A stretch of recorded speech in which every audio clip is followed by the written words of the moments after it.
channel. Today we're gonna go towards the pastry side. Today we're going back to the pastry side of things, and I'm going to demonstrate a dessert that's featured in this really amazing cookbook that one of my bosses at Selden Standard has put together during this quarantine.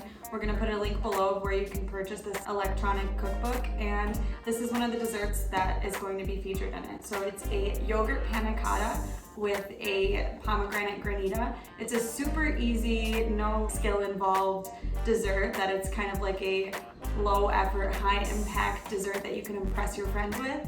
A granita is a shaved ice, and you can virtually make it whatever flavor you want. Today we're doing pomegranate granita, but you could also do coffee granita. I've just like brewed some coffee, sweetened it a little bit, and did the same thing.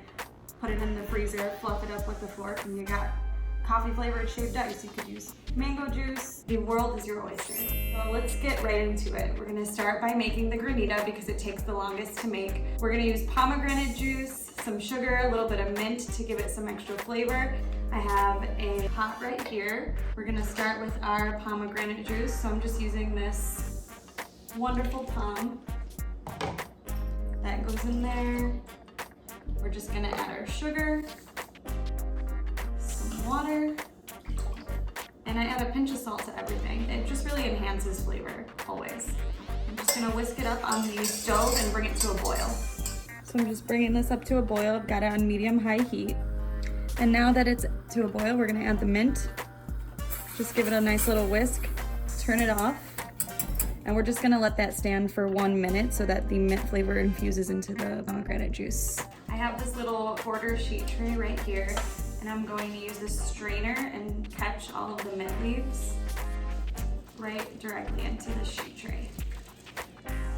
Now I'm just gonna pop this in the freezer, and every hour I'm gonna take a fork and fluff it. When you put it in a short vessel like this, it won't take as long to freeze. So if you have a sheet tray like this, I recommend using something like this. Okay, next we're getting right into our panna cotta. Panna cotta is also very versatile. You can make this any flavor you'd like as well. I've done rhubarb flavored, I've done strawberry. Today we're just doing yogurt. So the first thing we want to do is start with blooming our gelatin. I'm using silver strength gelatin leaves, so these little sheets.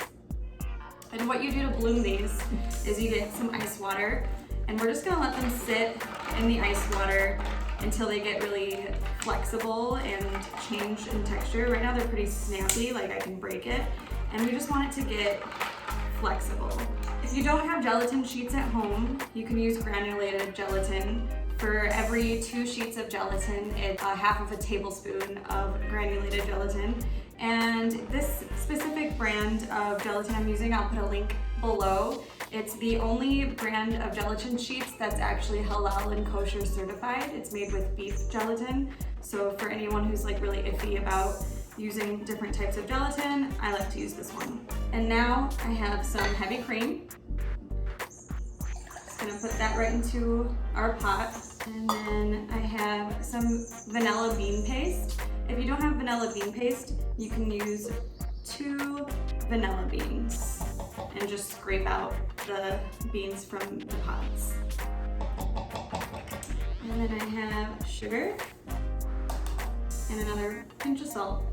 And I'm going to whisk this over medium heat until the sugar dissolves and it comes to a scald. So right before a boil, we're gonna see some steam, but we don't wanna bring it completely to a boil. This has been heated, it's now producing steam. And I'm going to take my bloom gelatin sheets. So now you can see they've really changed. They're floppy and soft. And now we're going to dissolve these in this hot liquid. You don't want to aggressively whisk the gelatin sheets in because then it'll produce like really big air bubbles that you don't necessarily want. And now I've got my yogurt to the side over here, and I'm just gonna pour this over. And you're just gonna carefully whisk this together until it's a homogenized mixture.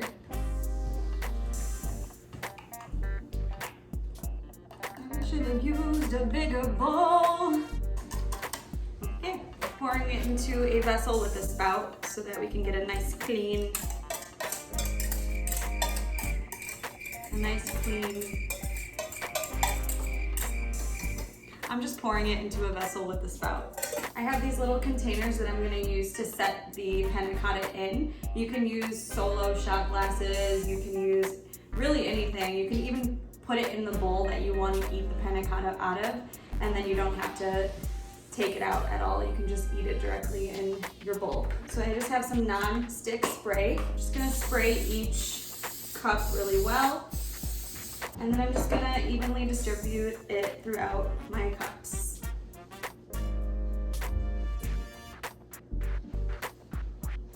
And now I'm just gonna set these in the cooler until they're completely set. It'll take a couple hours and then we'll show you the plate up.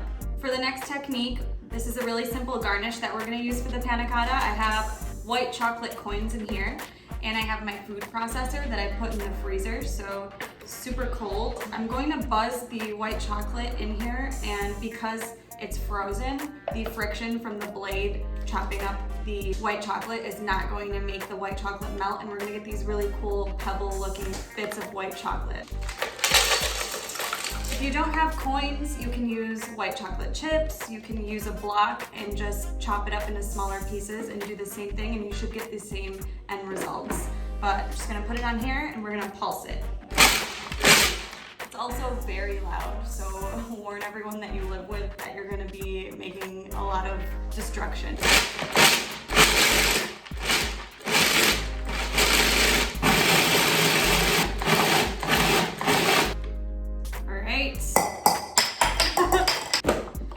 Check this out. We got our white chocolate pebbles that I just made a mess with. But I proved a point. We've got white chocolate pebbles and it's gonna look beautiful on top of our panna cotta and give it a nice little added texture too. Okay, this has been in the freezer for a few hours now. I've got my fork and you're just gonna take it back and forth. See, it's getting icy. And we're gonna repeat this step a couple more times until you don't notice any more loose liquid in there and it looks like a uniform slushy. Got my panna cotta here. It's been set in the cooler. I've got a little offset spatula. I'm just gonna go around the edges to loosen it and plop it in the center of your bowl. Now I have my frozen granita. Toss that all around. Got my white chocolate bits, and those are also gonna go all around. And lastly, gonna garnish with teared pieces of mint. Just a nice pop of color and freshness. And there you have it. Yogurt panna cotta with pomegranate granita, white chocolate bits, and fresh mint leaves. It's beautiful, it's delicious, you want to eat it, everyone wants to eat this, so make it and eat it. You'll thank me later. You won't be sorry. What are you doing? Why are you still sitting there? Get up, make this, spark joy. Thanks for watching, guys. There you have it. You saw how easy it was to make yogurt panna cotta with pomegranate granita at home. Like, comment, and subscribe, and tag me in your videos if you're making this at home too. I want to see how well you guys are doing. Thanks a lot.